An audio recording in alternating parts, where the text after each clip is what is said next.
Welcome to this lesson on separation techniques. In chemistry, we often need to separate different substances from mixtures. Today, we'll explore three important methods: filtration, distillation, and chromatography.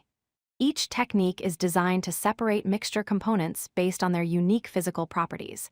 Understanding these methods is essential for both laboratory work and real-world applications. Let's start with filtration. Filtration is a mechanical separation method that uses a porous barrier, called a filter, to separate solid particles from liquids or gases. The basic principle is straightforward. When a mixture passes through the filter medium, the solid particles, known as the residue, get trapped, while the liquid passes through as the filtrate. Think of it like a sieve that only allows smaller particles to pass through while catching the larger ones. There are several types of filtration commonly used. Gravity filtration uses filter paper placed in a funnel, allowing the mixture to pass through naturally. Vacuum filtration is faster because it uses suction to pull the liquid through the filter. Hot filtration prevents crystals from forming during the filtering process. Filtration has many practical applications in our daily lives, including purifying water, separating sand from water, brewing coffee, and performing laboratory purifications. Now let's move on to distillation. Distillation is a separation technique based on differences in boiling points to separate liquids from mixtures. The basic principle works as follows.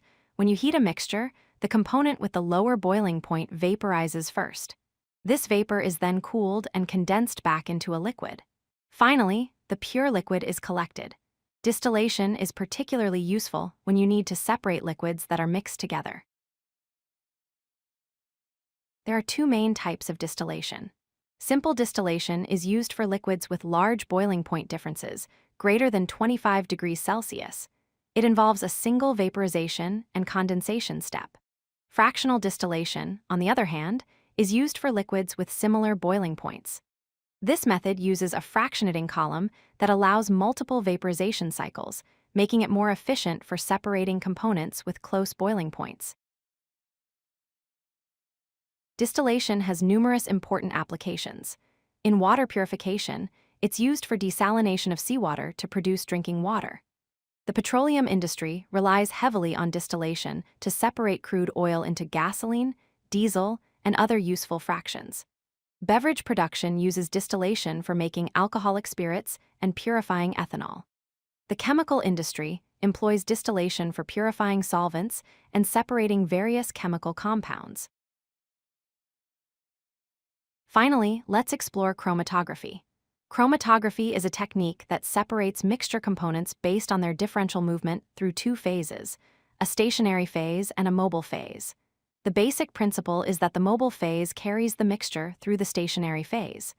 Different components move at different rates based on their affinity or attraction to each phase. This difference in movement rates allows the components to separate from one another. There are several important types of chromatography. Paper chromatography uses paper as the stationary phase and a solvent as the mobile phase, commonly used for separating pigments and dyes. Thin layer chromatography uses a thin adsorbent layer on glass or plastic and is faster and more efficient than the paper method. Column chromatography employs a packed column with adsorbent material for large-scale separation of compounds. Gas chromatography uses gas as the mobile phase and provides high-precision analysis of volatile compounds. Chromatography has diverse and important applications across many fields. In forensic science, it's used for analyzing ink composition, detecting drugs, and identifying substances at crime scenes. The pharmaceutical industry uses it for quality control, purity testing, and separating active drug compounds. Food testing relies on chromatography for detecting additives, contaminants, and analyzing nutritional components. Environmental analysis uses this technique for monitoring pollutants, analyzing water quality, and detecting pesticides. Let's summarize the three separation techniques we've learned. Filtration separates solids from liquids or gases based on particle size. Distillation separates liquids from mixtures based on boiling point differences.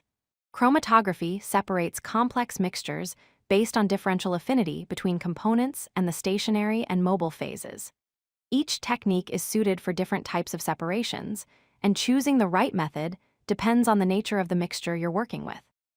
Understanding these fundamental separation techniques is crucial for anyone studying chemistry or working in laboratory settings.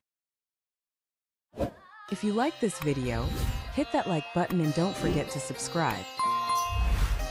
Visit codelucky.com for more such useful content.